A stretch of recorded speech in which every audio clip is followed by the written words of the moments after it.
Right now, every business owner I talk to feels like they're supposed to be automating everything. The data says that's exactly what's losing clients. Only 36% of Australians are willing to trust AI. Globally, almost no country trusts it less than we do. Your clients aren't warming up to bots. They're moving away further from them. Your clients don't want a bot. They want you. And right now, that is your biggest competitive advantage. I'm going to show you why. Let me guess.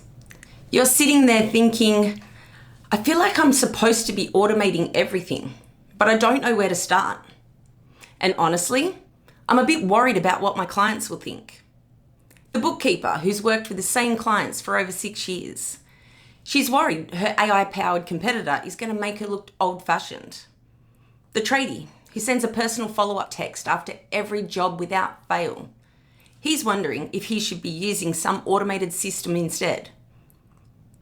The photographer who calls her clients before every shoot to talk through what they actually want, she's second-guessing whether that's even worth her time anymore. What do these three people have in common? They're all doing exactly what their clients value most, and they've been led to believe it's a liability. That's just backwards. This isn't an AI problem. Nobody's told your clients that the thing they value more is exactly what you do. And once you understand that, you'll stop treating the fact that you're a real, reachable person as something to apologize for. So let me give you some numbers, because I think you'll find this very interesting. KPMG and the University of Melbourne surveyed 47 countries. Only 36% of Australians are willing to trust AI. Globally, almost no country trusts it less than we do. I found this one surprising.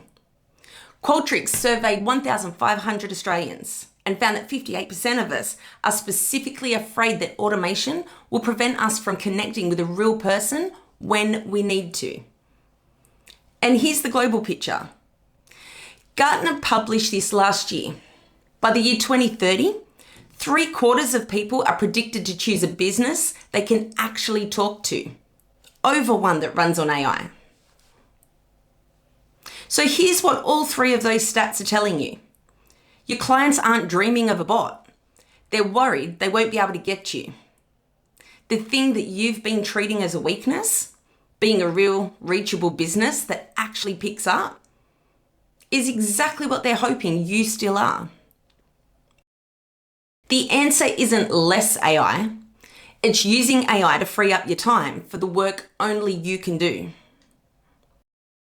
We've all been at the self-service checkout at Coles, done nothing wrong, and had the light go red. The machine freezes. The screen says, please wait for assistance. And now you're just standing there in front of everyone, being treated like a criminal, because AI decided that something looked off.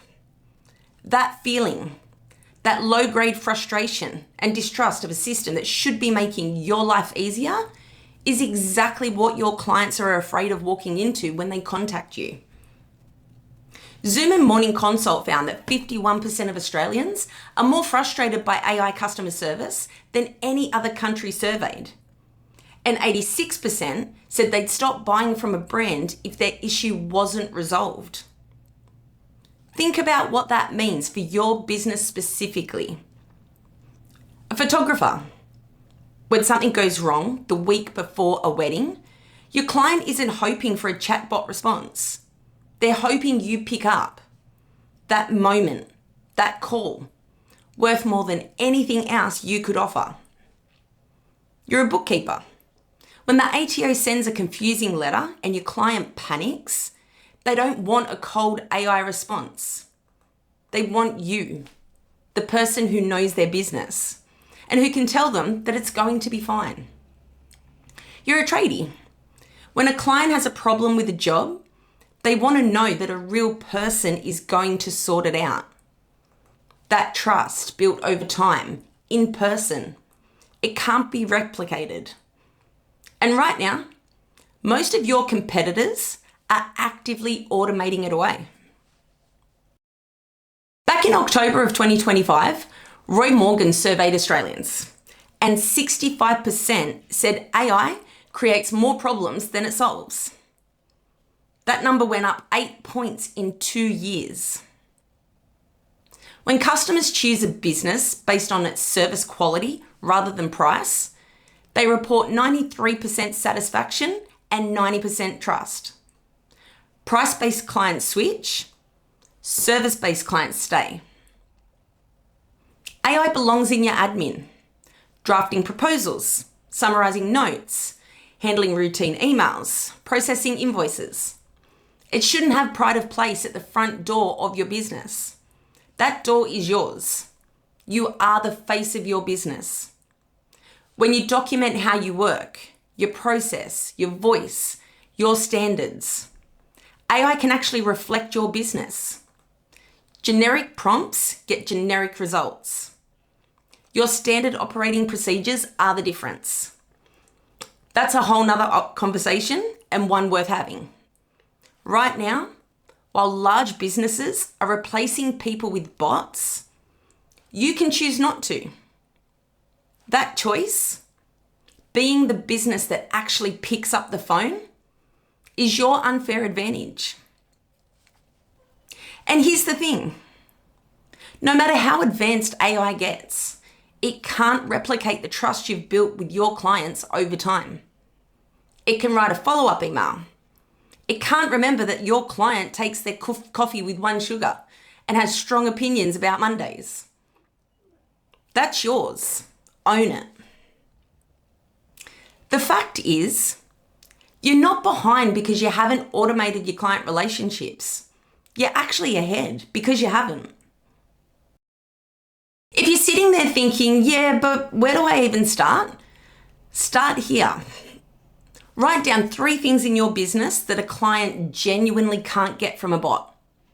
The thing you do that requires your judgment, your knowledge of their situation, your ability to read the room. That list isn't a list of tasks. It's a list of what you're actually selling.